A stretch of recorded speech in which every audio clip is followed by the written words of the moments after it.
የብሮከር አካውንት ካገኘን በኋላ ከባንክ አካውንታችን እንዴት ወደ ብሮከር አካውንታችን ገንዘብ እናስተላልፋለን? ንዋይ የሞባይል መተግበሪያ አፕሊኬሽን አስቸገረን፣ እየሰራልን አይደለም። ብሮከር አካውንት ለመክፈት የሚያስችለን ሌላ መንገድ አለው?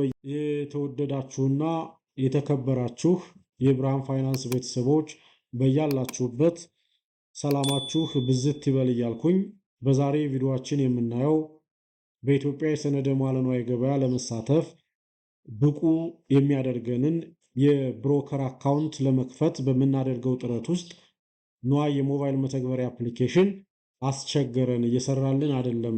ስለሆነም ተለዋጭ አማራጭ የሆነ መፍትሄ ይኖራል ወይ?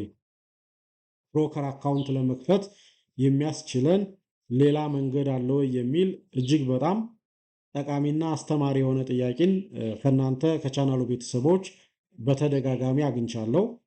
ስለሆነም ዛሬ ንዋይ የሞባይል መተግበሪያ አፕሊኬሽን ምናልባትም ስታክ የሚያደርግብንና የሚያስቸግረን ከሆነ በአማራጭ ብሮከር አካውንት መክፈት የሚያስችሉንን መንገዶች በሚገባ እናያለን። እናንተ እስከ ቪዲዮ ፍጻሜ ድረስ አብራችሁን ቆዩ። ለቻናሉ አዲስ ከሆናችሁ ደግሞ ቻናሉን ሳብስክራይብ በማድረግ የቻናሉ ቤተሰብ እንድትሆኑ በአክብሮት ጋብዛችኋለሁ። እንደሚታወቀው በኢትዮጵያ የሰነደ ሙዓለ ንዋይ ገበያ በቀጥታ መሳተፍ አይቻልም። ብሮከሮች የግድ ያስፈልጉናል። ብሮከሮች የግድ የሚያስፈልጉን ከሆነ ደግሞ ብሮከር አካውንት መክፈት ይኖርብናል ማለት ነው። ይሄ ግዴታና የመጀመሪያው ስቴፕ ነው። በኢትዮጵያ የሰነደ ሙዓለ ንዋይ ገበያ ለመሳተፍ አንደኛውና የመጀመሪያው ብሮከር መርጠን ብሮከር አካውንትን ማግኘት መቻል መሆኑ ግልጽ ነው። ብሮከር አካውንት ለመክፈት ብቻ ሳይሆን አጠቃላይ በኢትዮጵያ የሰነደ ሙዓለ ንዋይ ገበያ ደግሞ ኢንቮልቭ ለማድረግ ምናልባትም ከብሮከር ጋር ለመገናኘት ንዋይ የሞባይል መተግበሪያ አፕሊኬሽን ብቸኛ አማራጭ አይደለም። ይህንን ሁላችንም ብንረዳ መልካም ነው። ንዋይ የሞባይል መተግበሪያ አፕሊኬሽን ከሌሎች አማራጮች መካከል አንዱና ዘ ሞስት ኢምፖርታንት የሚባለው አጠቃላይ የሰነደ ሙዓለ ንዋይ ገበያን አክሰሰብል የሚያደርግ ሁላችንም ቤት ያቀረበ አንድ አማራጭ ነው እንጂ ብቸኛ አማራጭ አለመሆኑን መረዳት ያስፈልጋል። ያ ማለት ምን ማለቴ ነው?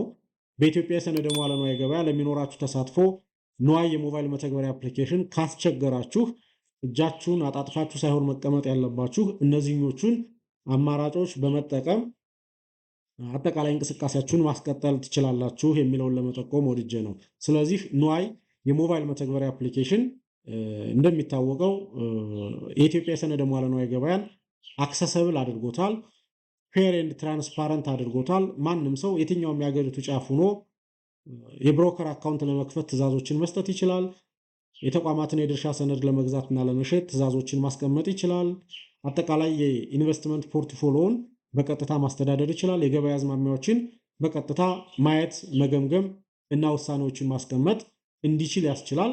አክሰሰብል አድርጎታል። እንዳልኩት ፌር ኤንድ ትራንስፓረንት አድርጎታል። ግን አንዳንዴ የማይሰራበት እድል ካለ ግን ሌሎች አማራጮችን በአማራጭ መጠቀም እንዳልኩት እጅግ በጣም ወሳኝና ማወቅ ያለብን ነገር ነው። ከነዚህ ሌሎች አማራጮች መካከል አንዱና ሌላው በአካል ብሮከሮችን ወይም ደግሞ ብሮከር ልናደርግ ያሰብናቸውን ተቋማት ማናገር ያስፈልጋል።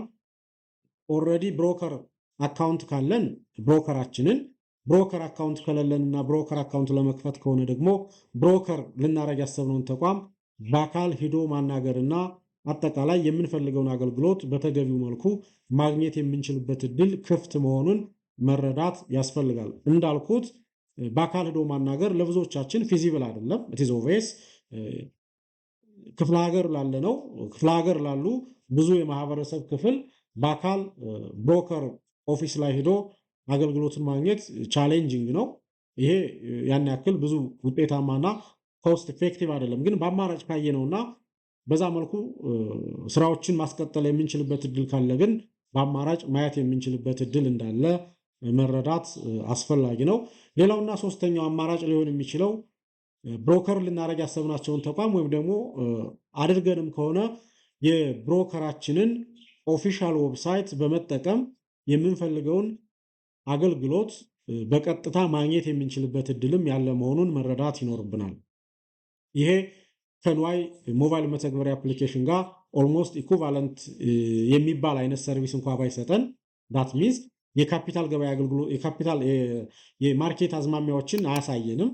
ነገር ግን ለምናደርገው አንዳንድ እንቅስቃሴዎች የተቋማቱን ወይም ደግሞ የብሮከራችንን ኦፊሻል ዌብሳይት በመጠቀም አገልግሎት ማግኘት የምንችልበት እድል አለ። ለምሳሌ ብሮከር አካውንት ለመክፈት ንዋይ የሞባይል መተግበሪያ አፕሊኬሽን የማይሰራ ከሆነ በአካል መሄድ የማልችልበት እድል ካለ ብሮከር ላደርግ ያሰብኩትን ተቋም ኦፊሻል ዌብሳይት ቪዚት በማድረግ ትዕዛዞችን ማስቀመጥ፣ መረጃዎችን መስጠት እችላለሁ። በዛ መልኩ ብሮከር አካውንትን ማግኘት እችላለሁ ማለት ነው። ስለሆነም ዛሬ ይህንን ፓርት ነው በሚገባ የምናየው። እንደሚታወቀው በዚህ ሂደታችን ውስጥ ውጤታማ ለመሆን ግን አሁንም ምኑን ማወቅ መቻል አለብን? እነማን ላይሰንስድ ተቋማት ናቸው የካፒታል ገበያ አገልግሎትን ለመስጠት በኢትዮጵያ የሰነደ ሙዓለ ንዋይ ገበያ ትሬዲንግ ሜምበር ተደርገው ሊስት የተደረጉት አካላት እነማን ናቸው? ከነማን ውስጥ ነው ማንን ብሮከር ማድረግ ያለብኝ የሚለውን በሚገባ ራሽናል በሆነ መልኩ መወሰን የእናንተ ጉዳይ ነው። ይህን በሚገባ እዩት። ቢኮዝ የካፒታል ገበያ አገልግሎት የማይሰጡ ተቋማትን አፕሮች ካደረግን ምናልባትም የምንጭበረበረበት እድል ሊኖር እንደሚችል መረዳት ያስፈልጋል። ስለዚህ በትክክልም ብሮከር መሆን የሚችሉ ካፒታል ገበያ አገልግሎት መስጠት የሚችሉ ፍቃድ ያላቸው የኢትዮጵያ የሰነደ ሙዓለ ንዋይ ገበያ ትሬዲንግ ሜምበሮች እነማን ናቸው የሚለውን ማጣራት። ይህንንም ለማጣራት ከዚህ በፊት የሰራሁላችሁን ቪዲዮ መለስ ብላችሁ ብታዩት ጥሩ የሚባል አረዳድን እንድታገኙ ያስችላል። ወደ 7 የሚደርሱ በኢትዮጵያ የሰነደ ሙዓለ ንዋይ ገበያ ትሬዲንግ ሜምበር የሆኑ የካፒታል ገበያ አገልግሎትን የሚሰጡ ተቋማት አሉ። ከነዚህ 7 ተቋማት የተወሰኑትን ለማየት ያክል አንደኛውና የመጀመሪያው ሲቢ ካፒታል ነው። ሲቢ ካፒታል ኢንቨስትመንት ባንክ። ሁለተኛው ወጋገን ካፒታል ኢንቨስትመንት ባንክ ነው። ኢትዮ ፊዳሊቲ ዲለርስ ነው፣ ሴኩሪቲ ዲለር። ገዳ ሴኩሪቲ ዲለር ነው። ሌሎችም አሉ። ፈርስት አዲስ ኢንቨስትመንት ባንክ እና ሌሎችም አሉ። እነ አዋሽ ካፒታል ኢንቨስትመንት ባንክ አሉ። እነዚህን በሚገባ ካወቅን በኋላ እና የትኛው ተቋም ለኛ ብሮከር ቢሆን የተሻለ ነው የሚለውን ከወሰን በኋላ ከነዛ ተቋማት ኦፊሻል ዌብሳይት ላይ በመምጣት እንዳልኩት ብሮከር አካውንት እንዲከፍቱልን ትዕዛዞችን ማስቀመጥ እንችላለን። ወደዛ ከመሄዳችን በፊት ብሮከር አካውንት ለመክፈት ምን ምን መረጃዎችን ማሟላት መቻል አለብን የሚለውን ግን ማየት ይኖርብናል። እሱን ለማየት ሲቢ ካፒታል ኤንድ ኢንቨስትመንት ባንክ የሚለው ጋር እንምጣና እዚህ ጋር ኦፕን አካውንት ይላል። እዚህ ጋር እንደሚታያችሁ ኦፕን አካውንት የሚለውን ክሊክ ስናደርግ ወደዚህ ይዞን ይሄዳል። እዚህ ጋር ይዞን ሲመጣ ምንድነው የሚለው? ጋዘር ሪኳየርድ ዶኩሜንትስ ቢፎር ስታርቲንግ ዩር አፕሊኬሽን ነው የሚለው። ያ ማለት የብሮከር አካውንት ለማስከፈት አፕሊኬሽኖችን መሙላት ከመጀመራችን በፊት የሚያስፈልጉንን ሪኳየርድ የሚባሉ ዶክሜንቶችን መጀመሪያ ሴት ማድረግ ጋዘር ማድረግ ይኖርብናል። እሱን እናያለን። በኢትዮጵያ የሰነደ ሙዓለ ንዋይ ገበያ ለመሳተፍ 3 አይነት ኢንቨስተሮች አሉ። አንደኛው ኢንቨስተር ሪቴል ኢንቨስተር የምንለው ወይም ደግሞ ኢንዲቪጁዋል ኢንቨስተር የምንለው ይሄ ምን ይባላል? ኢትዮጵያን ናሽናል ይባላል። በሌላ መልኩ ደግሞ ዲያስፖራ ኢንቨስተር አለ። እሱ ሌላኛ የኢንቨስተር ታይፕ ነው። ሶስተኛው ኢንቨስተር ኮርፖሬት ኢንቨስተር ወይም ደግሞ ኢንስቲቱሽናል ኢንቨስተር እንላቸዋለን። በዚህ መልኩ ኢንቨስተር ሆኖ በኢትዮጵያ የሰነደ ሙዓለ ንዋይ ገበያ መሳተፍ ይቻላል። እናንተ ለግላችሁ ከሆነ ፎር ፐርሰናል ፐርፐዝ ከሆነ ብሮከር አካውንት እየከፈታችሁ ያለው ሪቴል ኢንቨስተር ትባላላችሁ። የሚያስፈልገን ኢትዮጵያን ናሽናል የሚለውን ክሊክ አድርገን ይህንን በተመለከተ ብሮከር አካውንት ለመክፈት የሚያስፈልጉ ዶክመንቶችን አንድ ባንድ ደረጃ በደረጃ እናያለን። ለእናንተ ፐርሰናል ፐርፐዝ ወይም ደግሞ ሪቴል አካውንት ከሆነ የምከፍቱት ሪቴል ብሮከር አካውንት ከሆነ የምከፍቱት የሚያስፈልጓችሁ ሪኳርድ ዶክሜንቶች እነዚህ ይሆናሉ ማለት ነው። አንደኛውና የመጀመሪያ የነዋሪነት ማረጋገጫ ሰነዶች ያስፈልጉናል። የነዋሪነት ማረጋገጫ ሰነዶች ከነዚህ 3ቱ አትሊስት አንዱ በቂ ነው። አትሊስት አንዱ ያስፈልጋል። አንዱ በቂ ነው። ለምሳሌ የቀበሌ መታወቂያ ሊሆን ይችላል፣ ድራይቪንግ ላይሰንስ ሊሆን ይችላል፣ ወይም ደግሞ ሌሎች ነዋሪነታችንን ሊያረጋግጡ የሚችሉ ዶክሜንቶች ለምሳሌ የአከራያችንም ጭምር አንዳንድ ዶክሜንቶችንም ጭምር አከራይና ተከራይ የፈረምናቸው ውሎችም ካሉ እነሱን ምናልባት ሳሚት ማድረግ የምንችልበት ሌሎች አይነቶች ዋቴቨር፣ ግን አድሬስ ፕሩፍ የሚያደርግልን አድሬሳችንን ፕሩፍ የሚያደርግ ማንኛውም ህጋዊ የሆነ ሰነድን ያስፈልገናል። አንዱ ይሄ ነው። ሁለተኛው ምንድነው የሚያስፈልገን? ማንነታችንን የሚለይ መታወቂያ ያስፈልጋል፣ ሰርቲፊኬት ያስፈልጋል፣ ፕሩፍ ኦፍ አይደንቲቲ። እሱ ምንድነው? ናሽናል አይዲ ወይም ደግሞ ፋይዳ የምንለው። ሶስተኛው ታክስ ፔየርስ ኢንፎርሜሽን ወይም ደግሞ ቲን ነምበር የምንለው ያስፈልገናል። ታክስ አይደንቲፊኬሽን ነምበር፣ ሰርቲፊኬት ኦፍ ኮፒ ማስገባት ትችላላችሁ። ነምበሩን ማስገባት አሊያ ደግሞ ራሱ ሰርቲፊኬቱን እስካን አድርጋችሁን ማስገባት የሚችሉበት እድል አለ። እነዚህ ለግለሰብ ኢንቨስተር ብሮከር አካውንት ለማውጣት ብሮከር አካውንት ለመክፈት የሚያስፈልጉ ዶክሜንቶች መሆናቸውን ማወቅ አስፈላጊ ነው። ምናልባት ግን ዲያስፖራ ከሆንና በዛ መልኩ በኢትዮጵያ ሰነደ ሙዓለ ንዋይ ገበያ ለመሳተፍ የሚያስችለንን ብሮከር አካውንት ለመክፈት ከሆነ ደግሞ የሚያስፈልጉን ዶክመንቶች ሳሟት ለየት ይላሉ። እነዚህ ዶክሜንቶች ያስፈልጉናል። አንደኛውና የመጀመሪያው ፕሩፍ ኦፍ ዲያስፖራ ስታተስ ነው። ዲያስፖራ ስታተሳችንን የሚገልጽ ፕሩፍ ያስፈልገናል። ዛት ኢዝ ኮልድ የሎ ካርድ ያስፈልገናል። ፕሩፍ ኦፍ አድሬስ፣ ያለንበትን ሁኔታ የሚገልጽ አድሬስ ያስፈልገናል። ቅድም ያልነው የቀበሌ መታወቂያ፣ የመንጃ ፈቃድ ወይም ደግሞ ሌሎች ሬሲደንሻል ቬሪፊኬሽን ሰነዶች ያስፈልጉናል። ሌላው አይደንቲቲ፣ ማንነታችንን የሚገልጽ ፕሩፍ የሚያደርግ ሰነድ ያስፈልገናል። እሱም ናሽናል አይዲ ወይም ደግሞ ፋይዳ ነው። ታክስፔየር ኢንፎርሜሽን አሁንም ያስፈልገናል። በዚህ መልክ መሙላት የምንችልበት እድል አለ። ሰው እነዚህን ሬዲ ማድረግ አፕሊኬሽኑን ከመሙላታችን በፊት የግድ ያስፈልገናል። ሶስተኛውና ሌላኛው ብሮከር አካውንት መክፈት የፈለጋችሁት ለሆነ ተቋም ከሆነ ለኢንስቲቱሽናል ኢንቨስተር ከሆነ ደግሞ የሚያስፈልጉን ሬዲ መሆን ያለባቸው ዶክመንቶች ትንሽ በዛ ይላሉ። እነሱም በዚህ መልኩ ነው ፕሬዘንት የተደረጉት። ለምሳሌ የተቋሙ የዛ ኮርፖሬት ወይም ደግሞ የዛ ኢንስቲቱሽን ፕሬዚደንት ወይም ደግሞ ሲኦ ኢትዮጵያዊ ከሆነ እነዚህ ያስፈልጋሉ። የፕሬዚደንቱ ወይም ደግሞ የሲኦ ማለት ነው። ለምሳሌ የሲኦ ምን ያስፈልጋል? ቀበሌ አይዲ ሊያስፈልግ ይችላል። ከነዚህ ከሶስቱ አንዱ ቀበሌ አይዲ፣ ድራይቪንግ ላይሰንስ ወይም ደግሞ ሌሎች ሬሲደንሻል ሰርቲፊኬቶች፣ ከነዚህ ከሶስቱ አንዱ ካለ በቂ ነው። ሁለተኛ ምን ሊያስፈልግ ይችላል? አሁንም ፕሩፍ ኦፍ አይደንቲቲ የሲኦ ማለት ነው። ናሽናል አይዲ ወይም ደግሞ ፋይዳ ያስፈልጋል። ታክስ ፔየሩ ያስፈልጋል። ኢፍ ዘ ሲኦ ኦር ዘ ፕሬዚዳንት ኢዝ ዲያስፖራ፣ ሰውየው ግን ዲያስፖራ ከሆነ ምን ያስፈልጋል ማለት ነው? አሁንም የተለዩ ዶክሜንቶች ያስፈልጋሉ። ከነዚህ ዶክሜንቶች መካከል አንደኛው ፕሩፍ ኦፍ ዲያስፖራ ስታተስ ያስፈልጋል። ዛት ኢዝ ኮልድ የሎ ካርድ ያልነው ማለት ነው። እሱም ያስፈልጋል። ፕሩፍ ኦፍ አይደንቲቲ ያስፈልጋል። ናሽናል አይዲ ወይም ደግሞ ፋይዳ ያስፈልጋል። ፕሩፍ ኦፍ አድሬስ፣ ከነዚህ ውስጥ አንዱ ድራይቪንግ ላይሰንስ ወይም ደግሞ ሬሲደንሻል ሰርቲፊኬት ያስፈልጋል። አይደንቲፊኬሽን ሰርቲፊኬት ያስፈልጋል። ወይም በሌላ መልኩ ደግሞ ምን ያስፈልጋል? ታክስ ፔየርስ ኢንፎርሜሽን ያስፈልጋል። ይሄ የሲኦ ነው፣ የተቋሙ ሲኦ። ተቋሙን በተመለከተ ደግሞ እነዚህ ዶክመንቶች የግድ መሟላትና ሳብሚት መደረግ እንዳለባቸው ማወቅና መረዳት አለብን። ቢኮዝ እናንተ ለእናንተ ብቻ ሳይሆን ለተቋማችሁ ብሮከር አካውንት ልከፍቱ ትችላላችሁ። ሰው የሚያስፈልጉ ዶክሜንቶች እነዚህ መሆናቸውን መረዳት ጠቃሚ ስለሆነ ማለት ነው። ካምፓኒውን በተመለከተ የቢዝነስ ላይሰንሱ ያስፈልጋቸዋል። ኮመርሻል ሬጅስትሬሽን ሰርቲፊኬት ያስፈልጋል። አርቲክል ኦፍ አሶሲሽን፣ ሊስት ኦፍ ቤኔፊሻሪስ ኦር ደግሞ ኦነሮቹ ማለት ነው ያስፈልጋሉ። ኦርጋናይዜሽን ቻርት ያስፈልጋል። ታክስ አይደንቲፊኬሽን ነምበር ያስፈልጋል። ሚሞራንዶም ኦፍ አሶሲሽን ያስፈልጋል።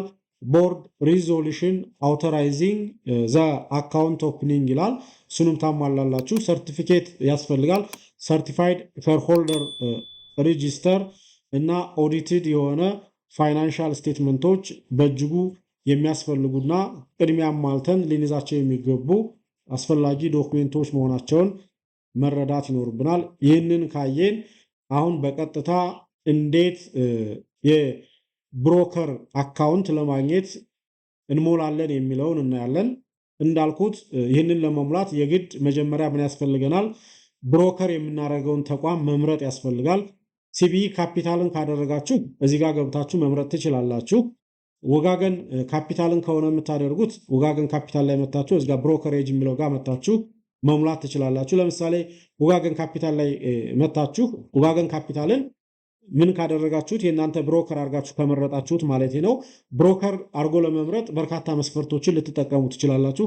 ከነዚህ በርካታ መስፈርቶች መካከል ለምሳሌ የሚያስከፍሉትን ኮሚሽን ኮንሲደር ልታደርጉ ትችላላችሁ። መረጃ ካገኛችሁ ደግሞ የአገልግሎት ጥራታቸውንም ጭምር በመረጃነት ጭምር ወስዳችሁ ኮንሲደር ልታደርጉ የምችሉበት እድል ይኖራል። ለምሳሌ ወጋገን ካፒታል ኢንቨስትመንት ባንክን ካደረጋችሁ የብሮከር አካውንት ለማግኘት ይህንን ምን ማድረግ አለባችሁ ነው መሙላት መቻል አለባችሁ። እንደምታዩት መዋለ ንዋይ ገበያ ሂሳብ በነፃ ለመክፈት እዚህ ይመዝገቡ ይላል። ያ ማለት ብሮከር አካውንት ለመክፈት ካሰባችሁ እዚህ ጋር መረጃችሁን ሙሉ ነው የሚለው። ፈርስት ኔማችሁን ትሞላላችሁ፣ ሚድል ኔማችሁን ትሞላላችሁ። ይህንን በሙሉ ትሞሉና ምን ታደርጋላችሁ ማለት ነው። እዚህ ጋር ይችን ሴኪሪቲ ታስገባላችሁ። ዜን ሬጂስተር ስትሉት ይመጣላችኋል። በዛ ፕሮሰስ ቀጥታ እነዛን የቅድሞቹን ዶክሜንቶች ሳሚት ታደርጋላችሁ። አፕሎድ ካደረጋላችሁ ዜን ኮንታክት ያደርጓችኋል።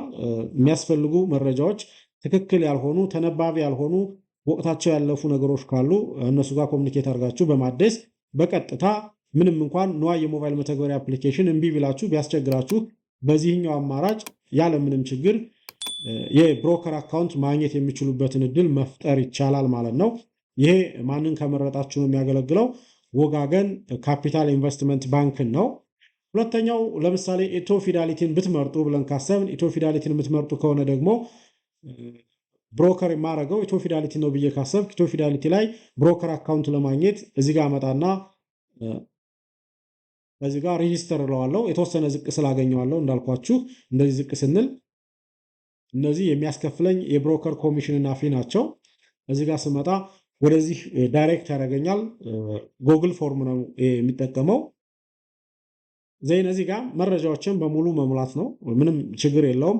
ሙሉ ስሜን ይጠይቀኛል። ኢሜል አድሬሴን ይጠይቀኛል። ይህ ኢሜል አድሬስ የራሳችሁን ነው መጠቀም ያለባችሁ። ቢኮዝ ነገ ከነገ በኋላ ለሚኖራችሁ ማንኛውም ኢንቮልቭመንት የሚያስፈልግ ኢሜል እንደመሆኑ መጠን ይህ ኢሜል አድሬስ የራሳችሁና በእጅጉ ሰኪውር የተደረገም ጭምር ቢሆን ይመከራል። ስልክ ቁጥራችሁን ታስገባላችሁ። እንደምታዩት የመኖሪያ አድራሻችሁን ታስገባላችሁ። ከተማችሁን እናንተ ስፔሲፊካሊ ያላችሁበትን ክልል ባላችሁበት ትሞላላችሁ። በጣም ቀላል ነው። ተመራጭ የመገኛ ዘዴ በምንድን ነው መገኘት የምትፈልጉት? ሞስት ፕሮባብሊ ኮሚኒኬት ስትደረጉ ለእናንተ ሊደርሳችሁ የሚችለው የትኛው መገናኛ መንገድ ነው ይላል። እናንተ ኢሜል ከሆነ ኢሜል፣ ቴሌግራም ከሆነ ቴሌግራም፣ ዋትሳፕ ከሆነ ደግሞ ዋትሳፕ። እንዳልኩት ግን እዚህ ጋር ሴኪሪቲንም ቤዝ አድርጉ። ብዙ ጊዜ ቴሌግራም ሀክ ይደረጋል። የብዙዎቻችን ቴሌግራም በየቀኑ ነው ሀክ የሚደረገው። በእንደዚህ አይነት ኢንቫይሮንመንት ሁልጊዜ እንኳን ወደ ቴሌግራም የምንገባበት እድል ቢኖር ቴሌግራምን ተመራጭ የመገኛ ዘዴ ማድረግ ብዙ አልመክርም። እኔ ፐርሰናል ቪው ነው። ኢሜል ብታደርጉ ሳሟት ሰኪውር የመሆን እድላችሁ የተሻለ ነው ብዬ አስባለሁ። ዋትሳፕም ማድረግ ትችላላችሁ፣ ግን ይሄ አብቱዩ ነው፣ የእናንተ ነው። የፋይዳ መታወቂያ ቁጥራችሁን ማስገባት እዚህ ላይ ይኖርባችኋል። የግብር መለያ ቁጥራችሁን ታስገባላችሁ። ዜን ሳሚት ትሉታላችሁ። ኢሚዲየትሊ ባስገባችሁት ኢሜል ምን ያደርጓቸዋል ማለት ነው? ኮሚኒኬት ያደርጓቸዋል። አለ ባለሙያ ስላለ ይህንን የሚከታተል ባለሙያ እንደመኖሩ መጠን ኢሚዲየትሊ ኮሚኒኬት ያደርጓቸዋል። መስተካከል የሚገባቸው የተሳሳቱ መረጃዎች ካሏችሁ እነዛን መረጃዎችን እንድታስተካክሉ አሁንም ኮሚኒኬት ስለሚያደርጓችሁ ምንም አስቸጋሪ ነገር የለውም።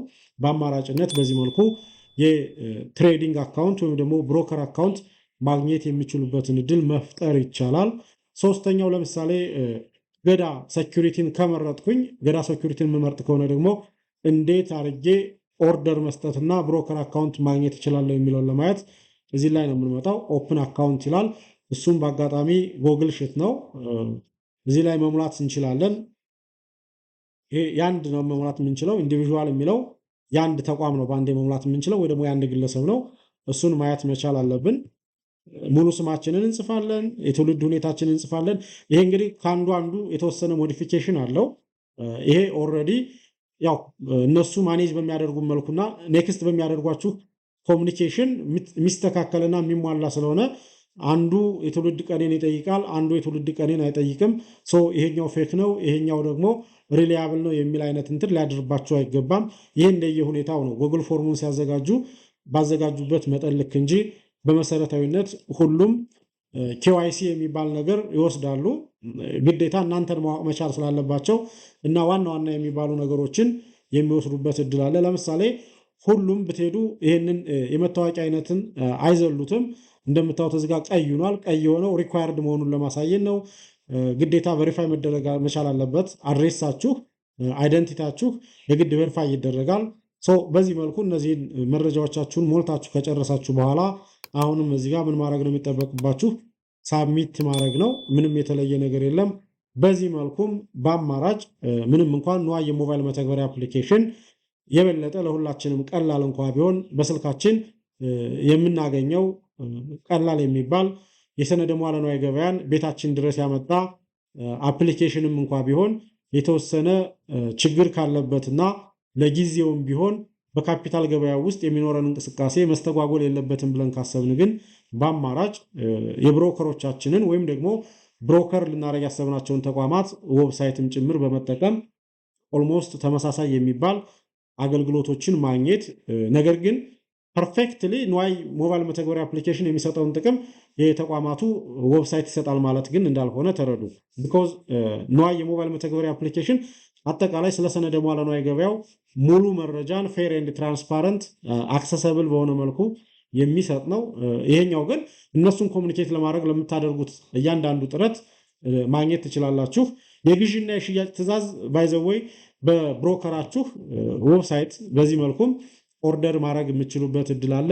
ይህንን እና እንደው የብሮከር አካውንት ካገኘን በኋላ ከባንክ አካውንታችን እንዴት ወደ ብሮከር አካውንታችን ገንዘብ እናስተላልፋለን የሚል ጥያቄም ስለጠየቃችሁኝ ይህንን በቀጣይ ቪዲዮ ፎርሹር ይዤላችሁ እመጣለሁ። እስከዛው ሰላም ቆዩልኝ፣ ሰላማችሁ ይብዛ እያልኩኝ ቪዲዮው ጠቃሚና አስተማሪ ሆኖ ካገኛችሁት ላይክ እንድታደርጉት፣ ሳብስክራይብ እንድታደርጉት ቻናሉን በአክብሮት ለመጋበዝ እወዳለሁ። ለነበረን ቆይታ በእጅጉ አመሰግናለሁ። ታንኪዩ